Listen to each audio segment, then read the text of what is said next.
Hit it, Phil. Can it be the breeze that fills the trees with rare and magic perfume? Oh, no, it isn't the breeze, it's Jackson time. La, da, da, da. Well, hello again. This is Buck Benny speaking. I am joined by John Henderson, and I'm joined by Kathy Fuller-Seeley. Awesome to see you guys here and be with you. We are presenting the next episode in our chronological presentation of Jack Benny episodes. I thought I'd mention at the beginning of this because some of the I can't mention often what we're doing here and why we're doing it and where to get it and all that stuff, because so many of the things we present are old us. It's like us from a year ago or 2 years ago or something. I mean, throughout the Christmas season, you had all episodes that were recorded early on a couple years ago. But now this is us this year. We just started 2023. And we're in the first few weeks of that. You probably won't see this until February or something, because we've got a bunch of other shows to present. It might even be March by the time you get to this. I'm not sure. But anyway, the best way to view this, all of our shows are put up on Spotify. And on Spotify, the videos there, all you have to have is a free account on Spotify, and you can watch the videos. But I do think you have to go through, at least on your phone, you need to go through their player or something. If you try and play it through your browser, it's not going to show the video. But I think on computers, I think whether you go through the browser or you go through in person, I think it'll present the video either way, I think. But definitely if you have an account set up for free and you're going through their actual Spotify app, that'll definitely work. Anyway, so I just thought I would share that, because anywhere else, you can get us wherever you have any podcasts, but everywhere else, it'll just be the audio of the podcast. It won't be the video.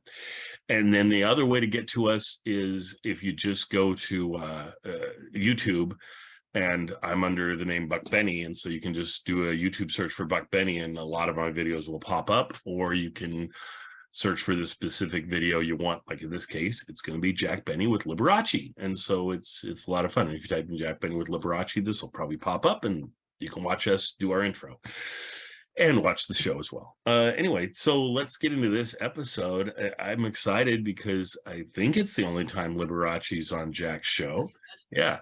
And Liberace was a huge thing. As we were just saying before we started coming in here, that 54, I guess, was Liberace's big year, 53, 54-ish time frame. And but Liberace would be around and he was one of those folks that, I don't know how much he did appearances and things. He did a lot, but it feels like he did even more because everybody would mention Liberace. Your nighttime TV talk folks would joke about Liberace. Jack was the same way. People, even though Jack wasn't appearing on a show, he might get mentioned on a show as a joke. Anytime they talk about somebody being stingy, or you're being a Jack Benny or whatever. And Liberace, anytime someone's being flamboyant or they're talking, then they talk about Liberace. So Liberace, for folks who don't know, was a wonderful piano player, but he was known more for his personality and more for his flamboyance than he probably was even for his piano playing.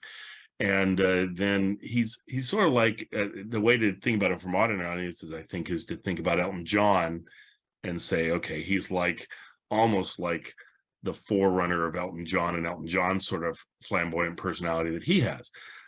Anyway, so what do we think, and what do we think about it? You guys can talk about whatever you want with this. Let's go to Kathy first. Kathy, what are your thoughts on this?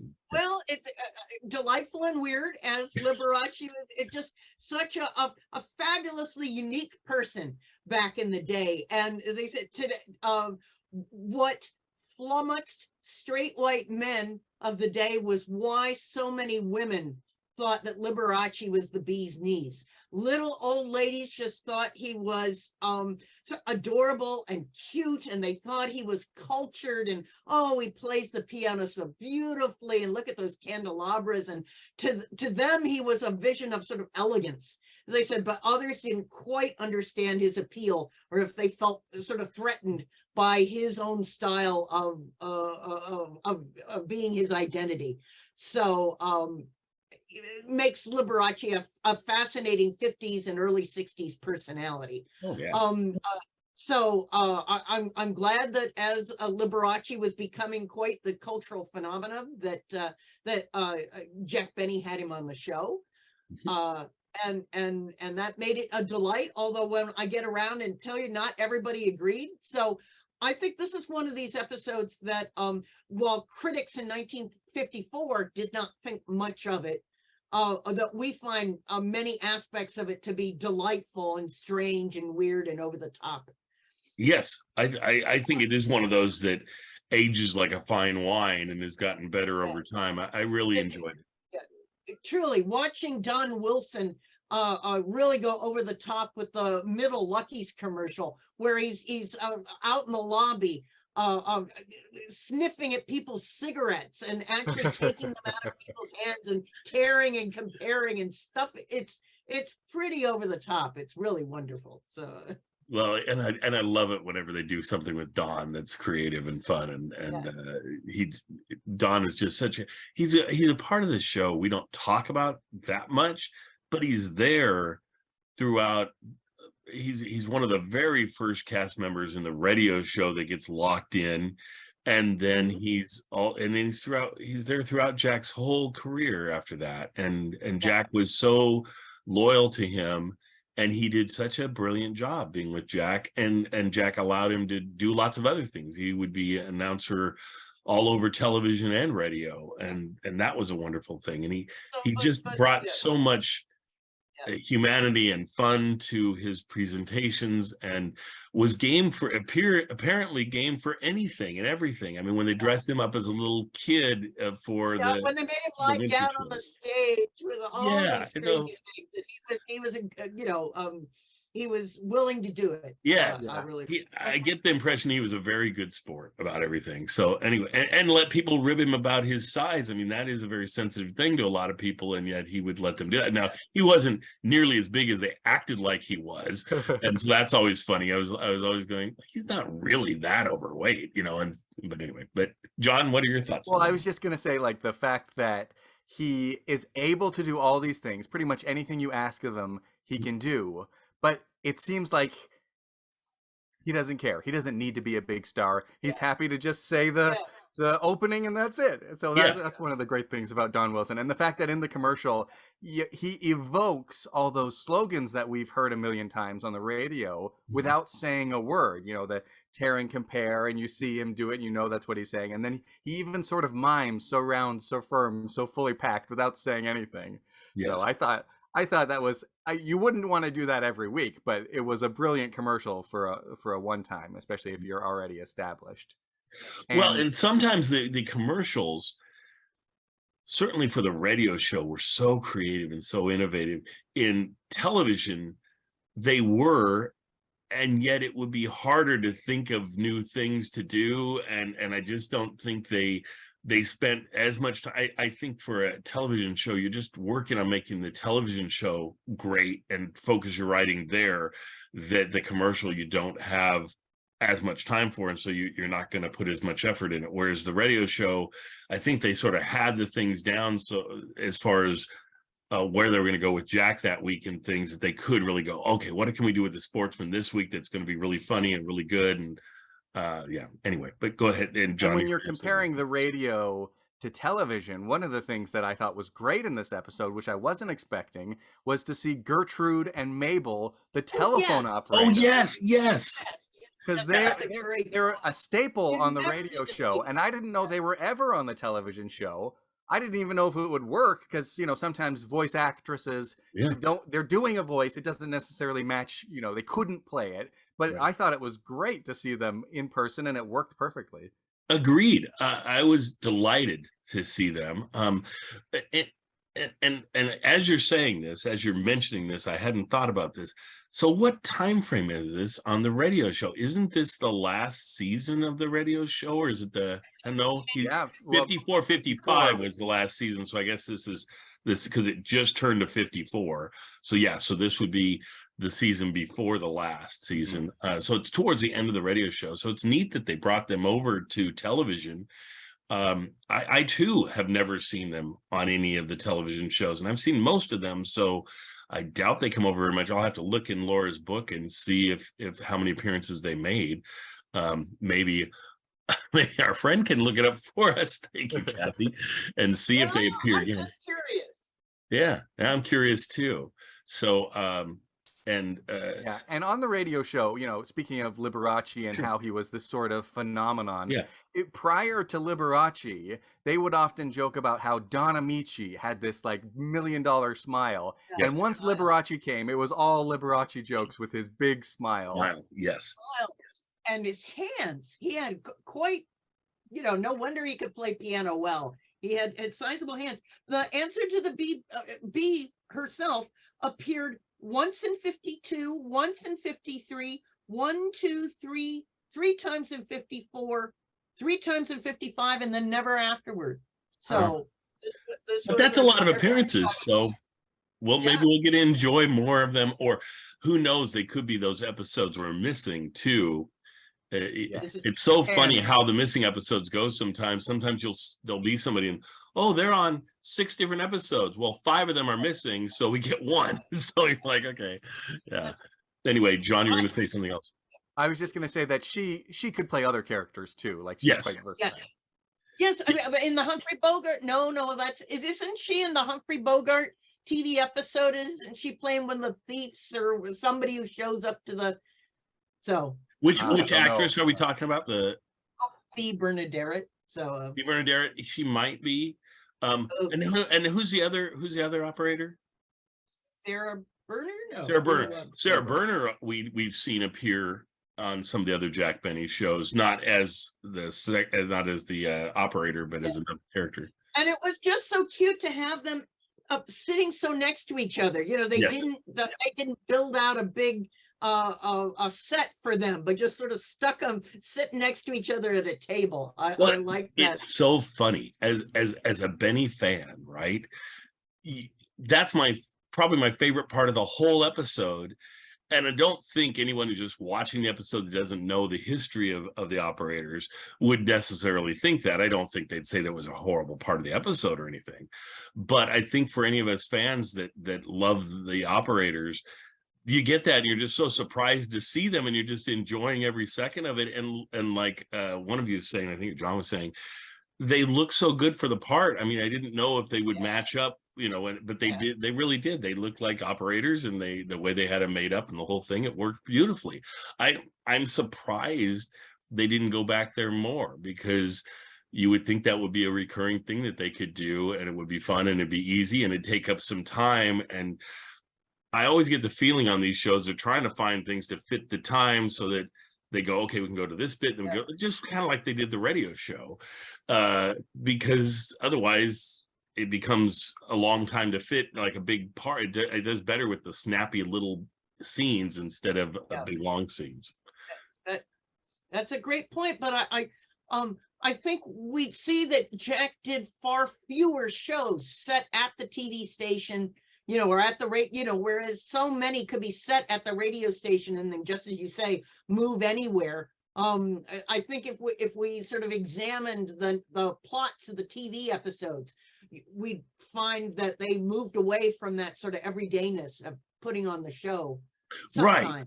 Right. Now he did, though, often on his television show, he would be calling people. And they would show him calling people and have the conversation. So every time he did that, they could have used the operators as an in-between piece, which would have been funny to do that. So I think from now on, I'm going to watch the show and go, oh, there they could have used the operator. Oh, there they could have used the operators, and they didn't. So it's like frustrating, but it's great that we get to see him. So I enjoyed that. So much of this episode is so much fun. I love that it's early Liberace. So Liberace's crazy coat that he wears is just kind of a plaid coat. Like I was telling you the guys off air, it reminded me of something Phil Harris would wear or something. It wasn't sequins, it wasn't all the crazy elaborate pieces with fur and everything that later on Liberace would be known for.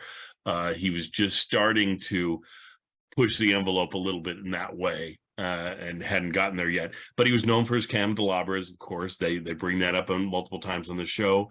And then he was also known back then, later on, he didn't do this, but back then he would always, whenever he was appearing on anybody's show or anything, talk about his brother George.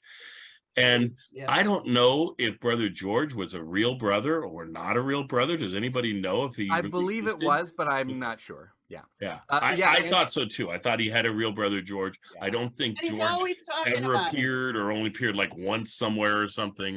We even do references to that in Looney Tunes. Like Bugs Yes. Bunny will do a little impression of Liberace and say, "My brother George." My brother George is yeah, he would do that whole thing. Yeah, agreed. I was going to point that up because the scene at Liberace's house where the chef comes out and they're talking about ridiculous, he's going to eat, they're going to have gazelle or whatever. That chef was the spitting image of the French chef from mid 50s Benny cartoons, the little French chef with Sure, the yeah. mustache, and wearing Yes. the glove on his head, and we're gonna have Bunny Bordelaise. And so I love the same way you were talking with the Bing Crosby episode, that when you really are into the culture of this time period and you can see the references sort of moving between media forms, that we could see jokes pulling from Looney Tunes cartoons or referenced in cartoons that are on this show that are referenced other places. It's fun. It's like Easter eggs. Yes, Totally.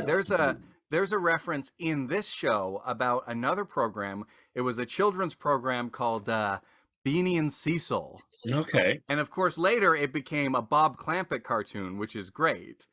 But at this time, it was like a puppet show. So I think they had Stan Freberg being Beanie the C6 or Cecil the C6 Sea Serpent, doing the puppet and the voice, and then a couple other guys have these like hand puppets. Their mouths don't move, but it was one of the not quite like Howdy Doody, but a similar thing where it's just puppets. Yeah, fun stuff. Well, and certainly, I love that reference to it's Benny, not Beanie. yes. So yes. Yes.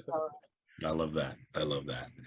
And like you say, anytime that Stan Freberg is involved in anything, it always is a high quality production and great vocal work and everything that he does. Yeah. In fact, I was listening to one of John's shows just recently, from This Day in Jack Benny, and I think this last a week ago or 2 weeks ago, you were doing the only appearance I think that Stan Freberg has on That's right. Jack's show, and he does this wonderful soliloquy where he talks for no, it doesn't. What does he do, John, in that one? You wouldn't even recognize that it's him if we didn't know it was. He does the voice of a camel, which is just this insane sound. It's like if a fanboy sort of started to develop a name for himself a little bit, and you're like, he's like, I'll do anything on the show, absolutely anything on the show, and you go, okay, fine, we'll have you be this camel. Would you be willing to do that? Yeah, I'm willing to do that. So that, yeah, it just seems like a part that Mel could just throw out there in a heartbeat, but they throw in Stan Freberg for some reason, and I think, and Stan has said he's a huge Jack Benny fan, so I think that's probably behind the scenes how this all worked out. I don't even think we know the story of it, but like I say, you can kind of piece it together in your head why this might have happened. Apparently, and this is just what I've read online that Stan Freberg has said later. Apparently, he was a sort of a raucous teenager at the time, and he was like running across the stage or doing something, and so Jack Benny was annoyed and never invited him back again. Oh. I can see that. I can see Freberg being a little crazy and Jack being like, this is not my thing. So I think Jack, going from that angle, I think Jack would be scared of performing, say, with Robin Williams, who, because I mean, I think he had some frustration sometimes working with both Bob Hope and with Fred Allen, because they would improvise so much in things, and Jack was not known for that, and it would throw off his script, and he wouldn't necessarily love that, but he put up with it for those guys. But I think, it would be really interesting if Jack would have been alive at the same time Robin Williams was popular, and ever see them interact together. It would be insane, because I just think Jack would probably just shake his head and walk away at some point. Well, I think Robin Williams probably, jumping around, doing his dick and things like that. And then Jack Benny would just look at the camera. Yeah. I was the ultimate opposite sort of performances Totally. for those two. But anyway.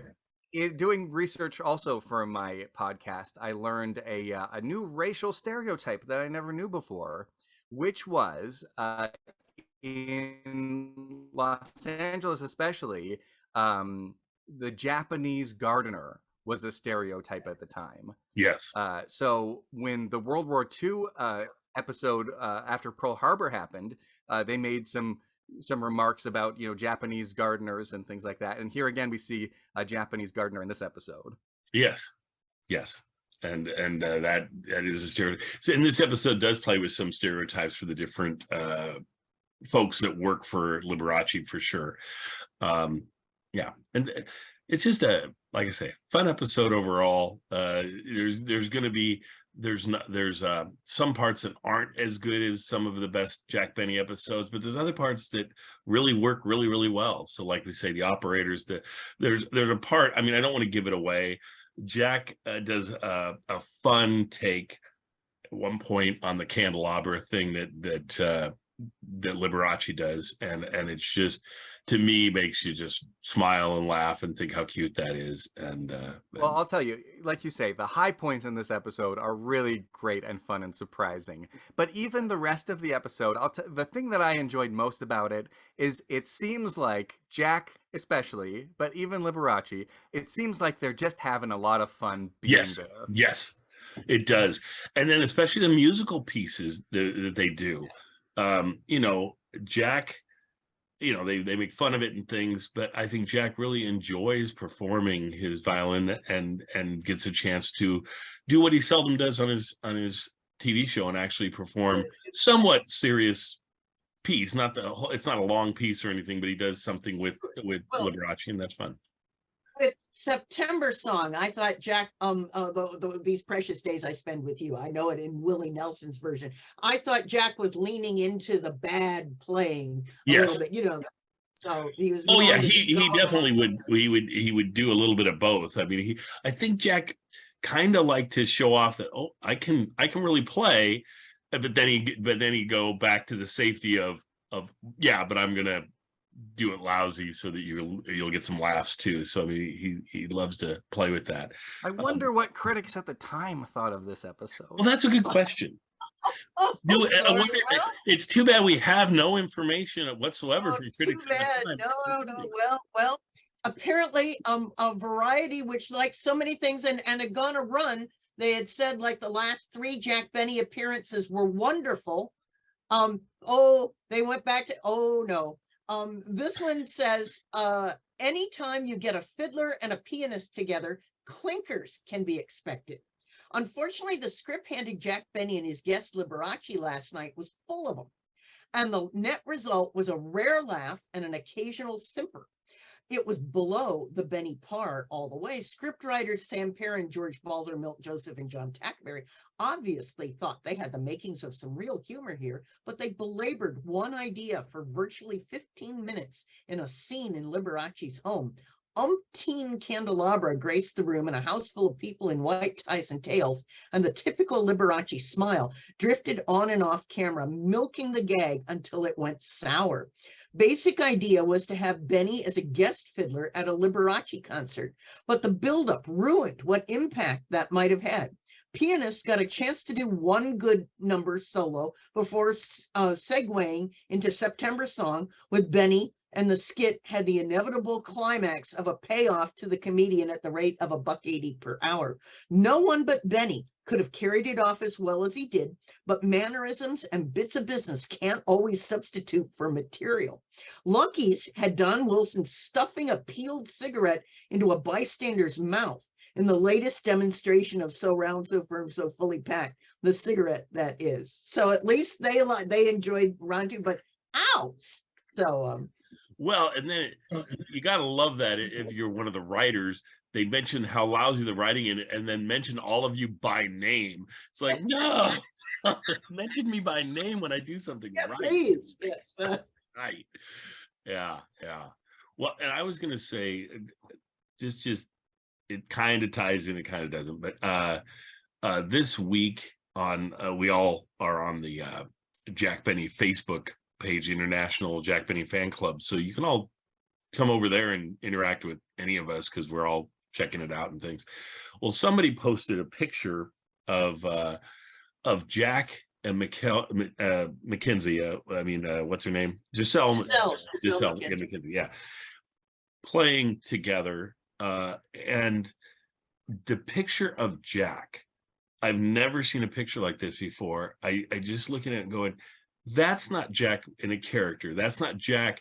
That is a man that is just enjoying playing his violin and just in a sublime. I mean, you just look at him and the look of joy and enjoyment on his face is so wonderful. I'm so glad that he pursued his love of violin in his later years and could perform in all these performances around the country and everything. And just to see him in that much joy, it was wonderful. It was wonderful to see that. And so here's a chance to see him a little bit in this show playing the violin, which he loves to do. He does it as a joke, but he also does it seriously. He does a little both, and that's all good. Anyway, so very enjoyable show. And if the critics didn't like it, I did. I think all three of us enjoyed it, and so that's a good thing. So we'll just keep making it with you. I love seeing these early episodes that maybe none of us, like this one, I had never watched. I mean, I think I'd watched like bits and pieces of it, but I think for all of us, it might have been our first time watching it. Yes, I've seen like bits and pieces also. Yeah, but it's just kind of neat that sometimes we get to experience something all together that we go, oh, that was really fun. And so, and seeing Liberace, it's the guests that Jack can get at this time are just phenomenal. And I mean, recently we've had Humphrey Bogart, we've had Marilyn Monroe, we've had all these people that are just wonderful people that you don't normally get necessarily on television. Now, I will say Liberace was a television phenomenon and bouncing around. He wasn't known for the movies. He was like guest on everybody's shows, I think, is kind of how he became a big name. But anyway, so I hope you all enjoy this. Anything else to point out, John? It looked like you were going to say something. I was just going to say, one of the great things about the Jack Benny show, because I explain the references, even if you don't know the references, like in this one, Victor Mature, Gary Cooper, and Katharine Hepburn, they explain enough that you can still get the gag, even if you don't know who the actual actors are. And they do that kind of thing a lot on the Jack Benny program. Yes, both on television and in radio. Yeah. And so, I mean, John on his podcast explains a lot of the references and things, which is wonderful. But I think why Jack Benny's show holds up so well is you don't, like John's saying, you don't really necessarily need that. They give you enough that you probably are going to go. I mean, some of the jokes you won't understand or whatever, but by and large you will.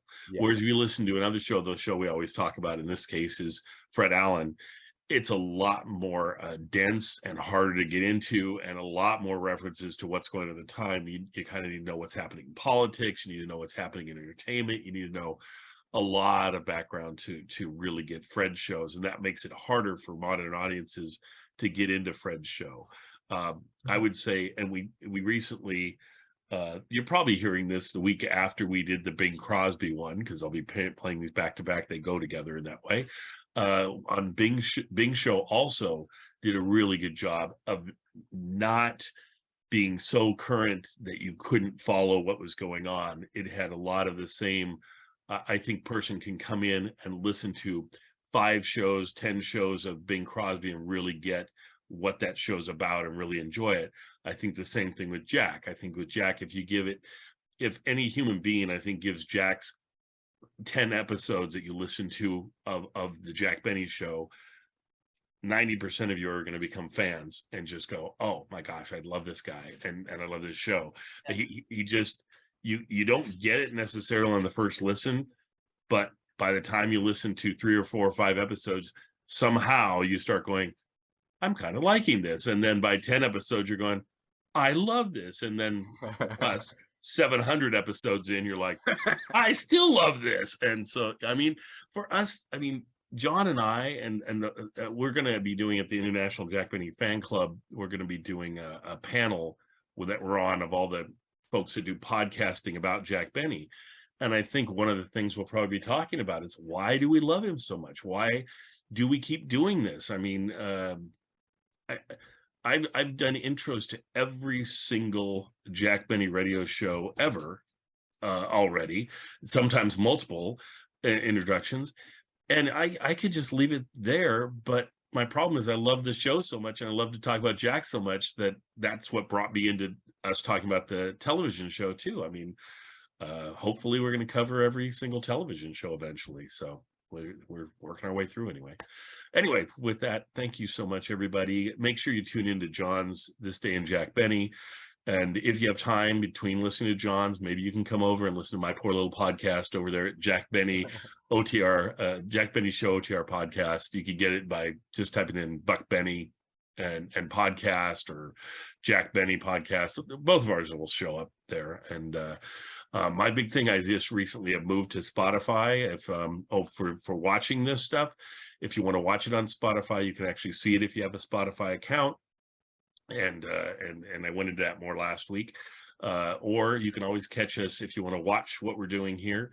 You can go to YouTube and just search for Buck Benny, and then we have all these videos of everything, or listen to it anywhere you get podcasts. So thank you so much. Oh, lastly, the name of the podcast, of this podcast we do, because it's a new one that we do, is called the Jack Benny TV program podcast, or just Jack Benny TV podcast. And it's tricky. I mean, I think to do a search and actually find this, because if you search for Jack Benny podcast, or even if you type in Jack Benny TV podcast, you're going to get like a listing that's half my radio shows and half John's radio shows, and my little new television show thing is going to be off on page 5 or something.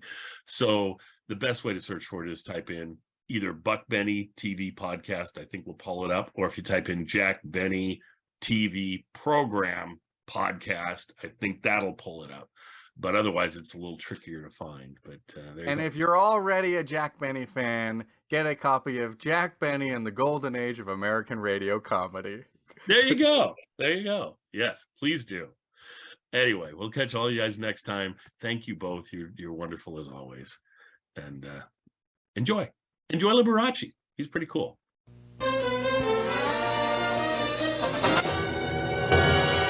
From Television City in Hollywood, we bring you the Jack Benny program with Jack's special guest, Liberace, presented by Lucky Strike.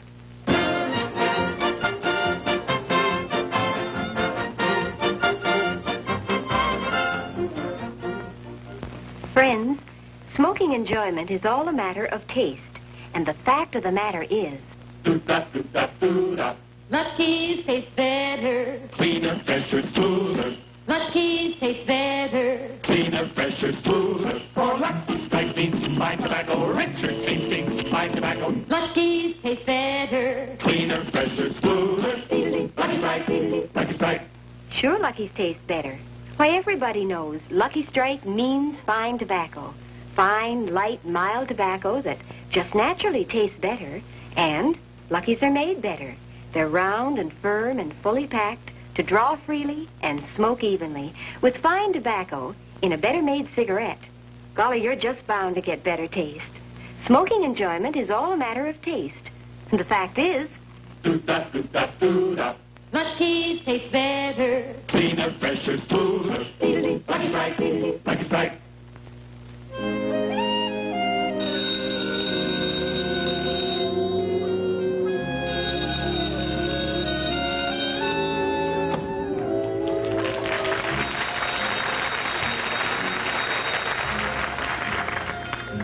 Hello, Mr. Benny's dressing room, star of stage, screen, radio, and right now he's in front of the cameras trying to convince television.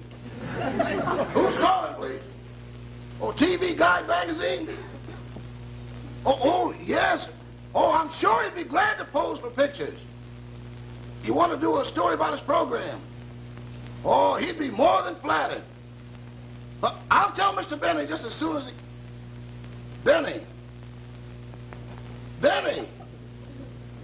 Oh, you want Beanie. He's on another network.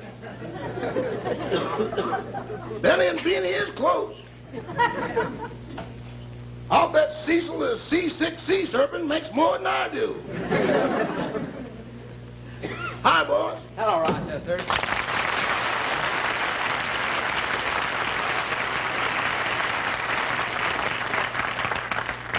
Well, there's another show over with. And Rochester was the most wonderful audience out there. You know, they didn't miss a thing. Got every gag, laughed at everything. I don't know, you know, Rochester, there's something about, I don't know, when an audience laughs the way they did today, it does something to me here. Yeah, that's the spot, all right. Huh? You almost had a heart attack when they laughed at Bob Hope. I did not. Listen, I'm going to get these clothes off. I'll be right with you. Rochester, now you know very, very well that I'm not jealous of Bob Hope or any other comedian. I like all comedians. And let me tell you something else, Rochester. Believe me, it isn't only the comedy that counts or the laughs. It's how you look out there. It's your appearance. Well, believe me, that's important, too. You know, I saw your show and you really look good today. I did? Uh-huh. You know, in the close-ups, your shoulders were as broad as Victor Mature's. No, really? Uh-huh. And in the long shots, you were as tall as Gary Cooper. Honest? Uh-huh. And in the medium shots, you were as thin as Captain Hepburn. Oh, thanks. Thanks, Rochester. Hey, Jack. Yeah? Jack, I just ran out of cold cream. Have you got some? Yeah, there's some on my dressing table left. Oh, yeah.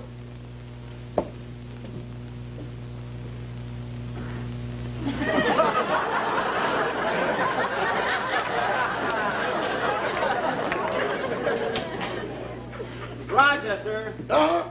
take these, will you? Yes, sir. Victor Mature. Take this, too. Yes. Gary Cooper.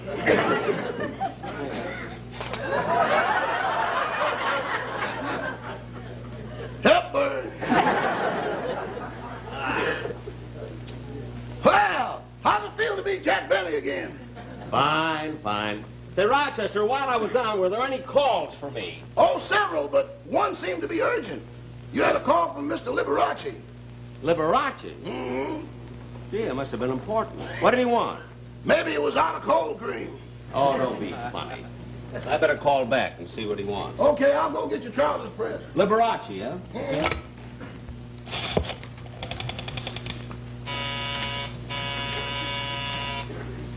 Say, Mabel. What is it, Gertrude?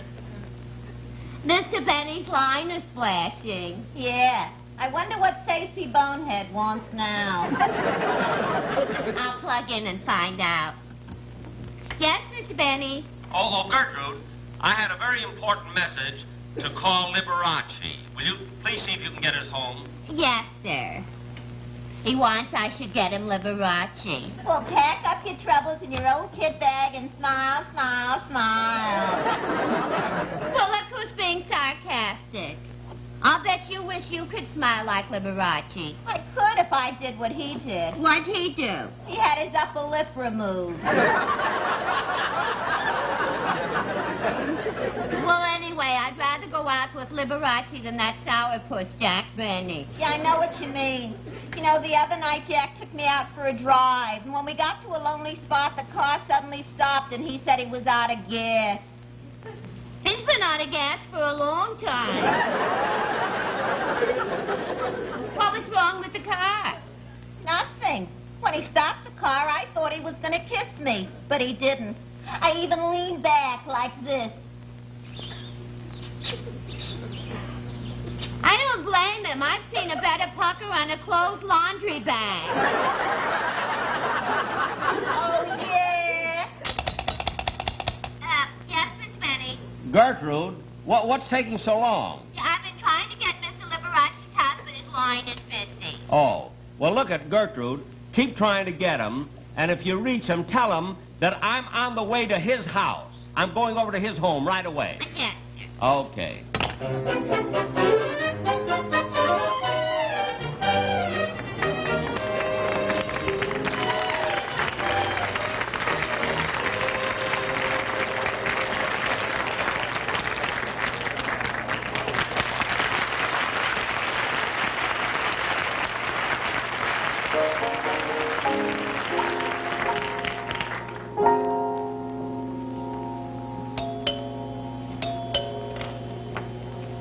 Jeffrey? Oh, Jeffrey? Did you call me, sir? Jeffrey, there's someone at the front door. Oh, very good, sir.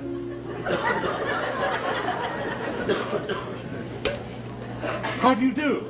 How do you do? I came over here to see Mr. Liberace. I didn't know he had company. Oh, I'm the butler. Oh. Why don't you come in? Thank you. Oh, Jack. Oh, Liberace. How are you? You know, this is the first time I've been here. You really have a beautiful home. Well, thank you. My brother George and I find it very comfortable. You do? Yes, it must be nice and warm. Oh, you're referring to my candelabra.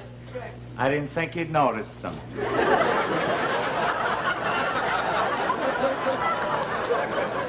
Well, I'm very observing.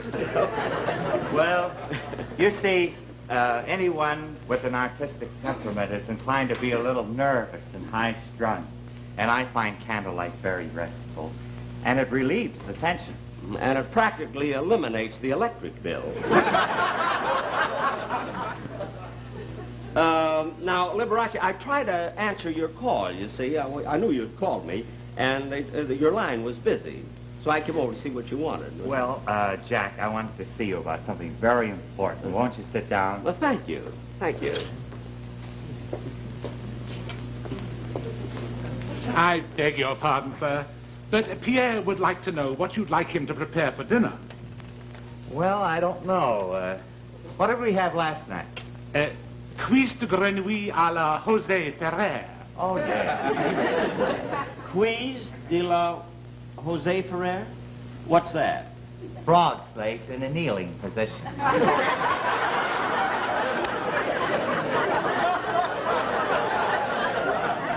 Well, I've never had them that way.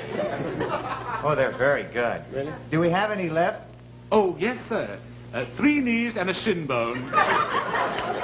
Well, that's not very much. Oh, yes, it is, sir. You see, the shin bone's connected to the knee bone, and the knee bone's connected to the hip bone, and the hip bone's connected to the thigh bone.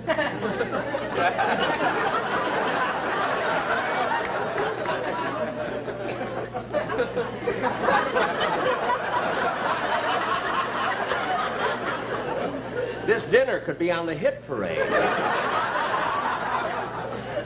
Jeffrey, send Pierre in. Oh, very good, sir. Pierre? Oh, he's my chef. Oh, really? Excellent, excellent. In fact, he comes from a long line of chefs. His grandfather created a wonderful French dressing in 1888. An 1888 French dressing? Huh? He beat Chef Milani by 2 years. Gee.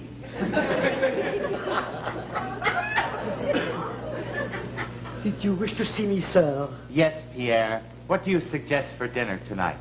Well, we have some breast of flamingo and gazelle steaks. Breast of flamingo and gazelle steak? Would you like to stay for dinner, Jack? Well, if you have enough, I wouldn't want you to run to the zoo just. Well,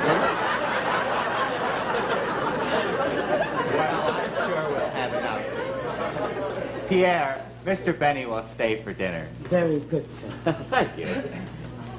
Thank you very, very much. Well, Liberace, you certainly know how to live. You have a chef and 2 butlers. Oh, no. I just have 1 butler, Jeffrey. And what about this gentleman over here? Oh, that's Martin. He's my candle changer. I mean, he changes the candle. He can change them when one burns down without losing a flicker. Gosh! You mean you have a man just to change the candle? I have 4 of them. I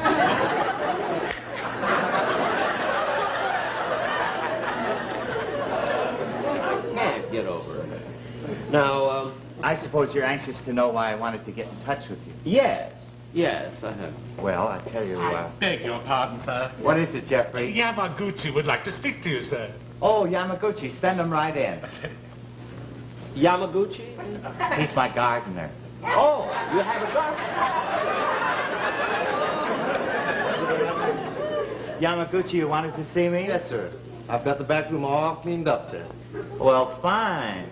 If you'll step over to the window with me, I'll show you what I'd like you to do next. Excuse us, please. Yes, yes.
That's the way I'd like to have you do the backyard. Yes, sir.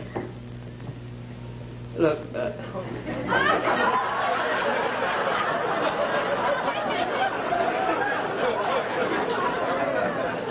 Liberace, I know this isn't my business, but I think that this fellow Martin is a little confused. He put candles on Yamaguchi's rake.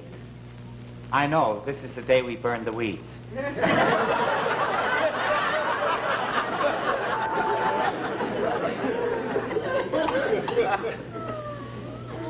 Now, about this that you wanted to see me about. Oh, yes, yes. Well, Jack, you see, my brother George is detained in New York. And I'm giving a concert tonight, and I wonder if you'd be so kind as to take my brother's place and play your violin. Me? Are you serious? But, Liberace, you see, I'm a comedian, a buffoon. And the violin is just a prop in my hand, just to get laughs, that's all. I know, Jack. That's the shame of it all. What do you mean, shame? Well, you see, I feel that deep down inside of you is a great musical talent. But you just haven't surrounded yourself with the proper atmosphere. You may be right. Well, you notice, I always adorn my piano with a candelabra. And you know, the audience seems to sense that my inspiration is extracted from the warm glow of the tiny flickering flames. Tiny flickering flames, huh?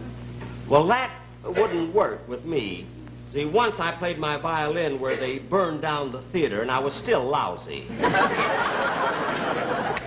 However, if you'd like me to appear at your concert with my violin, I'd only be too happy to. Oh, well, good. Thanks a lot, Jack. I'm glad. Liberace, of course, we haven't discussed money. Is his salary. I don't know if you realize what I get for each appearance that I make. No, I don't. What do you get? Well, may come as a surprise, you see, but for each appearance I get $7,500. Oh, well, Jack, that's for being a comedian. Now, what was the last salary you got just for playing your violin? $1.80 an hour. It was a wonderful couple. I'm so glad they got married.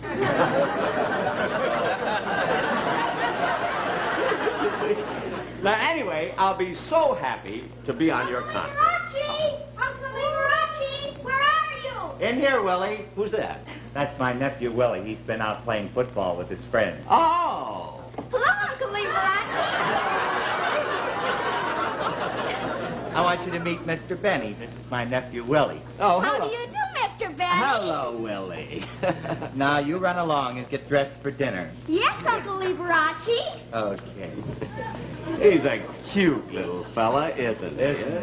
Dinner is served. Oh, shall we Fine. go in? Yes, and then we'll get ready for the concert, right? Fine, fine, Liberace.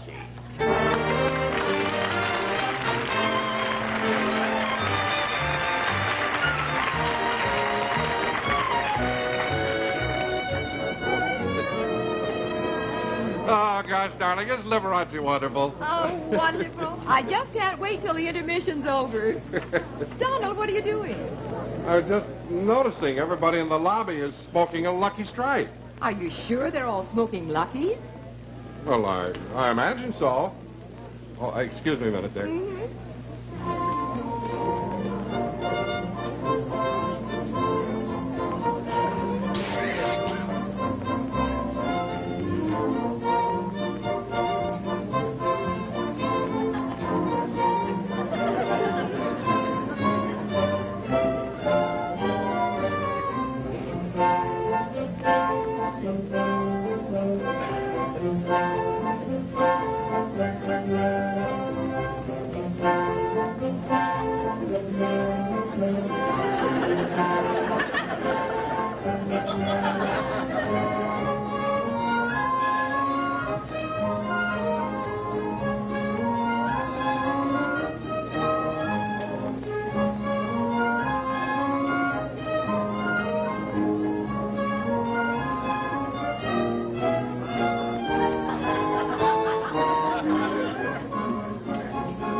Curtain going up.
As you know, my brother George cannot be here this evening, but I was very, very fortunate to secure the services of another artist, Mr. Jack Benny.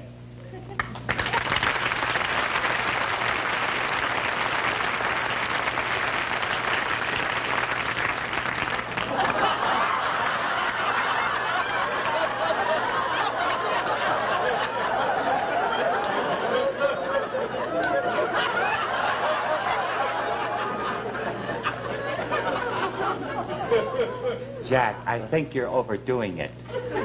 Oh, you didn't want this. Oh, well, I'll get my other bottle. I'm terribly sorry.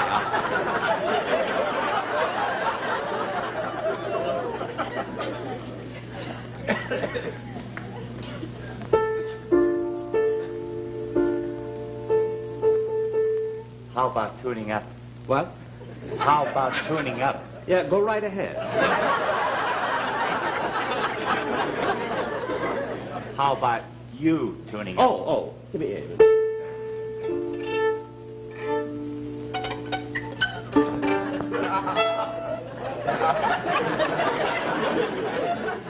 Ladies and gentlemen, we'd like to play a number that I recorded that we've had many requests for. Haven't we?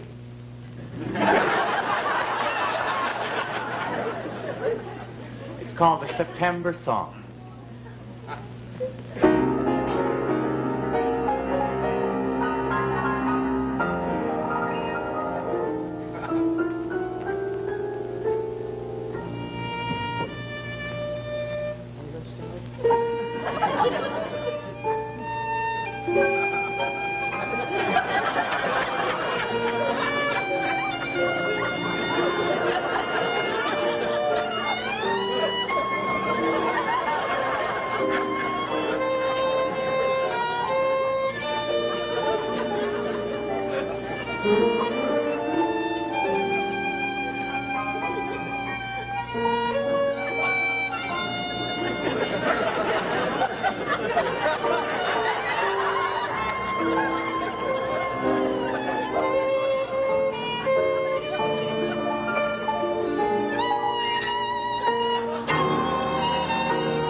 I don't fret when it's rainy and wet, or sizzling hot and dry. My jacket keeps the weather out and freshness in. Here's why. Have you ever looked at the cellophane seal on a pack of cigarettes? Well, probably your eyes can't tell the difference between one seal and another. But the makers of Lucky Strike take special care to see that every pack of Luckies is extra tightly sealed, because that's what keeps the cigarettes inside fresher tasting. Now, here's how the American Tobacco Company, as one of its many quality controls, tests the seals of Luckies to make sure they are extra tight. This is Ruth Thompson, an examiner in the Lucky Strike manufacturing plant. Ruth takes packs of Luckies right from the production line. She cuts the cellophane wraps in half and removes them. She puts each half, open end down, in a pan of mercury. Then both halves are tested separately under air pressure to measure their air tightness. Maybe you think that's a lot of fuss to make over a cellophane seal. But the makers of Luckies know it's worth it. For when you take fine tobacco in a better-made cigarette and safeguard the better taste of that cigarette by sealing in its freshness, you're going to have a better-tasting smoke. After all, smoking enjoyment is all a matter of taste. And the fact of the matter is, Luckies taste better, cleaner, fresher, smoother. See for yourself. Be happy. Go Lucky.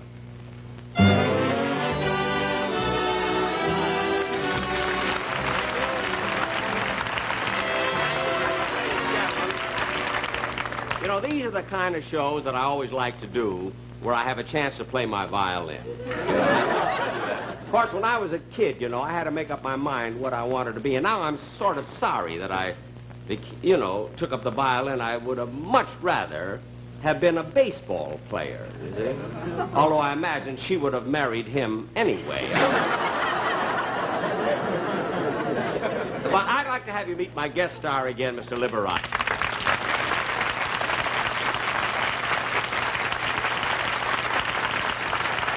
Liberace, I just want to tell you how wonderful it was having you on my show and how nice you've been to be such a great sport about it's it. fun, And all Jack. the kidding and everything.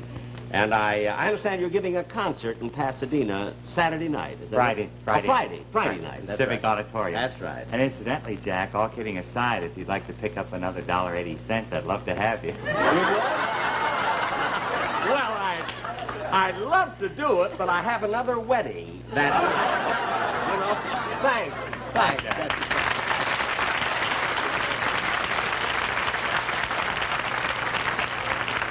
Ladies and gentlemen, I'll be back in 3 weeks when my guests will be Mary Livingston and Joan Bennett. 3 weeks from Sunday. And next Sunday, be sure and listen to and watch Ann Southern in Private Secretary. Thank you.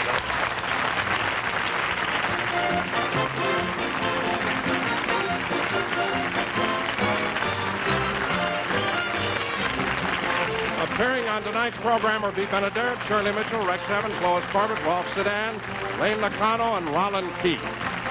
Remember, 1 week from tonight on this same station, Ann Southern returns in Private Secretary. Stay tuned for Toast of the Town on the CBS Television Network.